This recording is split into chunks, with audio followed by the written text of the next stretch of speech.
Hi friends, good morning to all. आज मैं फिर से रीबैक हुआ हूँ। हालांकि रीबैक तो कल ही हो गया था, लेकिन नए एक्सरसाइज में आ रहा हूँ 5.2। अब आज से हम आप लोगों का ज़्यादा समय नहीं लेंगे और ख़ास करके एपी को जितनी जल्दी हो इनको शॉर्टली हम फिनिश करने की कोशिश करेंगे। और चलिए स्टार्ट करते हैं। तो एक्सरसाइज 5.2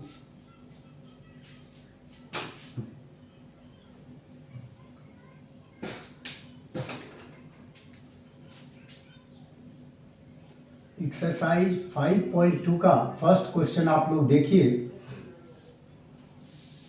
फर्स्ट क्वेश्चन है, fill in the blanks in the following table given that A is the first term, D is the common difference and AN the nth term of AP। जैसा कि table में है, आपको table में दे रखा है 1 से लेके 5 पार्ट तक। इसको क्या करना है, टेबल में जहां टेबल इनकम्प्लीट है उसको कंप्लीट करना है। और ये क्वेश्चन आप लोग भी बहुत आराम से कर सकते हैं, क्योंकि इससे पहले मैंने आपको इसके बारे में बता दिया था कि एक फॉर्मूला होता है AN इक्वल्स टू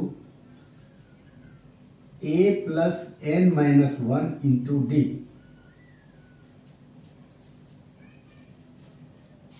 केवल इसी फॉर्मूले के अराउंड ये इनके 5 पार्ट्स घूमता है। इसी फॉर्मूले पर बेस्ड है साहब। एक ही फॉर्मूला यूनिवर्सल फॉर्मूला है ये, जिसको हम यूज करेंगे तो ये 5 के 5 सम्स हो जाएगा। इसमें कोई चेंज हमें बिल्कुल भी नहीं करना है। जैसे कि आपको मैं फोर्थ पार्ट इसका बताता हूं। अगर फोर्थ पार्ट को देखो तो इसका A है -18.9, उसके बाद इसका D है 2.5,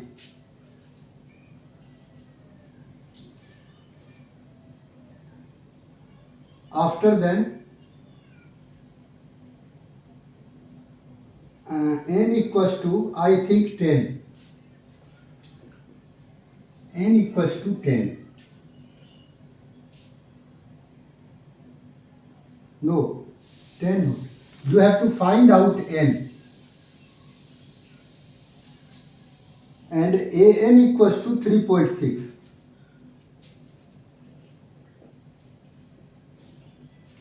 तो इसमें सीधा क्या करते हैं, ये जो हमारा कॉमन फॉर्मूला है एपी का, वो फॉर्मूला डायरेक्ट रखते हैं। सबके लिए यही फॉर्मूला हम यूज करेंगे। AN equals to A plus N-1 into D, और जिसकी वैल्यू जितनी दी हुई है उसके नीचे सब्स्टिट्यूट करेंगे।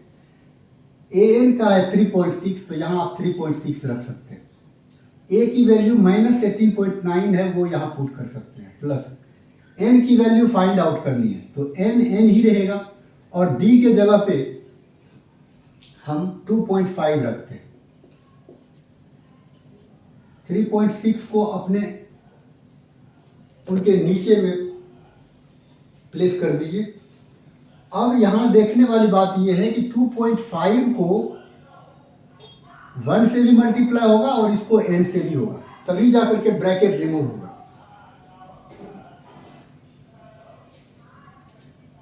तो -18.9 प्लस 2.5 को अगर N से मल्टीप्लाई करेंगे, और ये ध्यान रखना यहाँ प्लस है, तो प्लस रहने पर ब्रैकेट के अंदर के साइन पर कोई इफेक्ट नहीं होता है। हाँ, यहाँ माइनस होता तो होता, फिर अंदर वाला सारा साइन चेंज होता, लेकिन यहाँ प्लस है तो कोई फर्क नहीं पड़ेगा, ऐसे ही रहेगा। 2.5 को N से तो 2.5N, फिर माइनस डालिए, 2.5 को 1 से तो 2.5। अब क्या करना है, सीधी सी बात है, जितने नंबर्स हैं सबको एक तरफ ले आइए। तो यहाँ 3.6 है ही, इसको मूव करवाते हैं तो ये प्लस हो जाएगा 18.9। अब इसको भी मूव करवाएंगे, ये भी माइनस है, प्लस हो जाएगा 2.5। अब आप इक्वल डाल दीजिए। अब इक्वल, ये पहले इक्वल से राइट में था, अब ये और ये दोनों मूव हो गया लेफ्ट में, इतना ही हुआ। इधर जो है वो रह गया 2.5n सिंपली। अब इस सब को प्लस कर देंगे,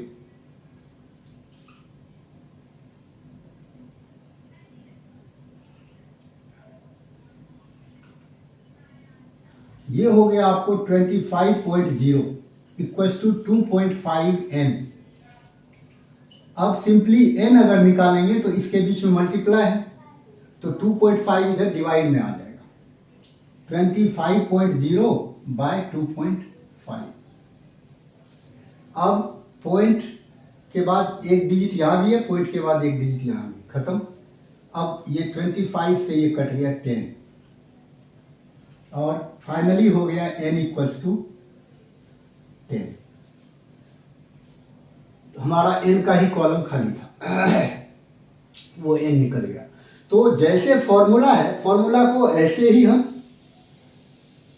इसमें जो डिटेल है वो पहले मेंशन कर देंगे और मेंशन करने के बाद फॉर्मूला पुट कर देंगे, और फॉर्मूले में जहां जिसकी वैल्यू दी हुई है टेबल में उसके हिसाब से रख देंगे।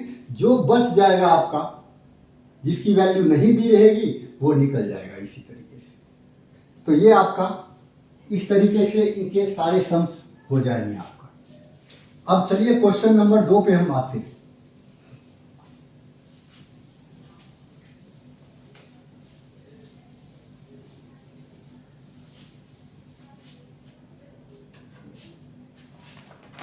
और अब आप लोग इसको कीजिएगा, बाकी के जो भी 4 क्वेश्चन बचे हुए हैं, और जो दिक्कत होगा वो कमेंट्स में आप लोग लिखिएगा, हम उसको रिजॉल्व करेंगे।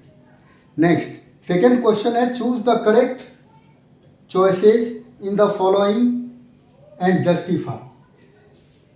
सेकेंड में कह रहा है कि करेक्ट चॉइस जो है, 4 चॉइस आपको दिया हुआ है, दोनों पार्ट में 4 चॉइस दिया हुआ है, इसमें से कौन सा सही है वो आपको चूज करना है। तो सही है उसको चूज कर, इसमें चूज नहीं करना होता है, एक्चुअली आपको कैलकुलेट करके सॉल्यूशन निकालना होता है।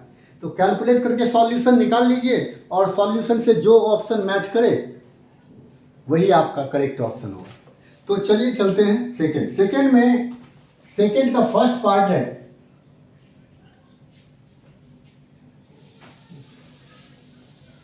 सेकेंड का फर्स्ट पार्ट है 30th term of the AP.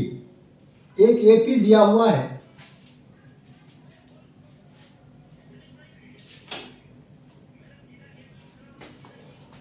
अब गौर कीजिए कि 10